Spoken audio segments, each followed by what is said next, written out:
महाराष्ट्रामध्ये भाजप अस्वस्थ, त्यांना आता पराभव समोर दिसतोय। काँग्रेस नेते पृथ्वीराज चव्हाणांची टीका, तर भाजपला पराभव समोर दिसत असल्यामुळे सुशीलकुमार शिंदेना ऑफर दिल्याचाही पृथ्वीराज चव्हाणांचा आरोप।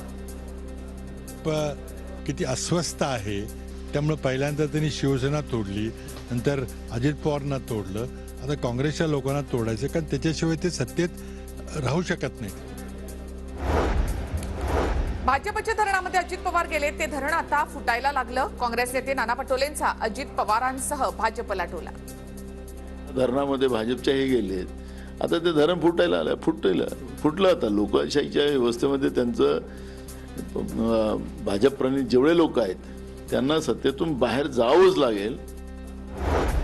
दाओसला जाणं चुकीचं नाही, पण त्यातून फक्त निश्चिती झाली का? काँग्रेस नेते पृथ्वीराज चव्हाण यांचा सवाल। सही झालेल्या करारांचे प्रकल्प रूपांतरित होतात का? अशोक चव्हाण यांचा टोला। तर महाराष्ट्राने जाणं हे योग्य आहे, गेलं पाहिजे।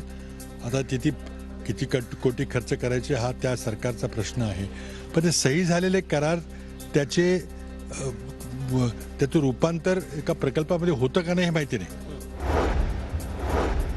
राष्ट्रवादीचे आमदार अपात्रता प्रकरणी 26 जानेवारीपर्यंत सुनावणी पूर्ण करण्याचे नियोजन। 31 जानेवारीपर्यंत निकाल देण्याचा विधानसभा अध्यक्षांचा प्रयत्न। उद्याच्या सुनावणीमध्ये साक्षीदार निश्चित केले जाणार।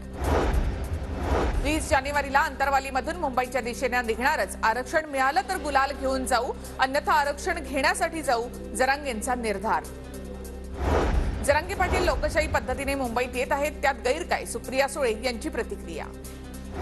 लोकसभा निवडणुकीसाठी भाजपचा 400 पारचा नारा। पुढील 30 वर्ष केंद्रामध्ये भाजपची सत्ता राहील, या दृष्टीने प्रयत्न करा। भाजपच्या क्लस्टर प्रमुखांना अमित शहांच्या सूचना, सूत्रांची माहिती।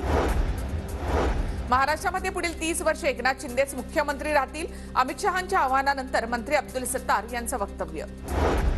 चौकशीला हजर राहण्यासाठी रवींद्र वायकरांनी ईडीकडे मुदतवाढ मागितली। आज चौकशीला हजर राहण्यासाठी ईडीनं वायकरांना समन्स बजावलं होतं।